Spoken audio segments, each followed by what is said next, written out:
السلام علیکم سامعین ناظرین، عالمی تنظیم تحفظ مقدس سراغ کی جانب سے ایک روزہ کیمپ لگایا گیا ہے جس میں شہید قرآن پاک، سپارے اور مقدس سراغ جمع کیے جا رہے ہیں۔ تو اس میں آپ بھی شہید قرآن پاک، سپارے، مقدس سراغ جمع کرا سکتے ہیں۔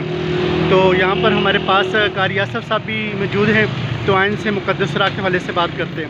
السلام علیکم۔ وعلیکم السلام ورحمۃ اللہ وبرکاتہ۔ جی قاری صاحب، ماشاء اللہ بڑی خوشی ہوئی ہے کہ آپ لوگوں نے یہاں پر ایک کیمپ لگایا ہے، تو آپ کیا پیغام دینا چاہتے ہیں؟ ہم یہ پیغام دیتے ہیں کہ جیسا کہ آپ جانتے ہیں ہر بندہ اس دور کے مطابق کیمپ لگاتا ہے اپنی ذات کے لیے، جی جان کے حوالے سے، کوئی کاروبار کے حوالے سے، کس حوالے سے مختلف، یعنی کہ اس کا نام لیا جائے تو یہ کثیر تعداد میں ہے۔ بے شک۔ المختصر یہ ہے کہ یہ سب جہان کے اندر جو کچھ ملا ہے اس قرآن کے صدقے سے ملا ہے۔ بے شک بے شک بے شک۔ میں نے یہ سمجھا کہ ہم اس کیمپ کو لگاتے ہیں، اس میں تو کوئی دکھلاوے والی بات نہیں ہے۔ بے شک۔ اگر دکھلاوا ہو بھی تو اس میں اجر ہے، اجر ہے۔ اور بے کوئی بھی شک کام اس میں دکھلاوا اس میں اجر نہیں ہے۔ بے شک۔ یہ اللہ تعالیٰ کا بڑا احسان ہے، بلکہ احسان نہیں، احسان عظیم ہے۔ بے شک۔ تو میں یہ سمجھتا ہوں کہ یہ بہت بڑی عظمت کی بات ہے۔ بے شک۔ اللہ تعالیٰ ہمیں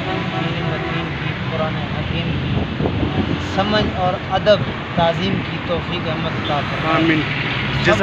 جزاک اللہ۔ تو آپ تمام لوگ بھی کوشش کریں جہاں بھی ہو اپنے علاقوں میں ایسے کیمپ لگائیں جن میں شہید قرآن پاک، سپارے اور مقدس سراغ جمع کیے جائیں۔ تو ثواب کی نیت سے اس ویڈیو کو زیادہ سے زیادہ شیئر کیجیے گا۔ کیا معلوم آپ کے شیئر کرنے سے کوئی شخص اللہ تعالیٰ کے پاک اور مقدس نام کھانا شروع کر دے یا اپنے علاقے میں کیمپ لگائیں، تو یہ آپ کے لیے بہت بڑے صدقہ جاریہ ہوگا۔ جزاک اللہ والسلام۔